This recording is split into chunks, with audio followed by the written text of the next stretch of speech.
জেৰিফা জেৰিফা এই হেৰি কবিতা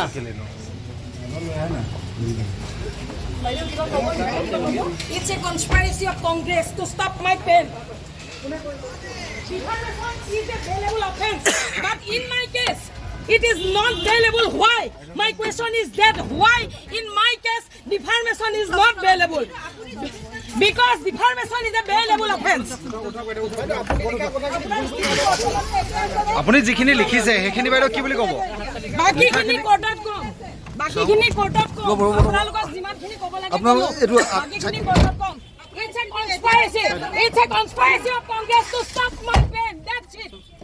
It's a conspiracy of Congress to stop my pen. আপুনি যিখিনি লিখিছে সেই লিখাখিনি ওপৰত কি সেইখিনি ক'ব? আপোনাক নকওঁ, আপুনি মিডিয়া হে কোৰ্টত কম। কোৰ্টত কম, তুমি ভণ্টি মিডিয়া হে তোমাক নকওঁ, কোৰ্টত কম।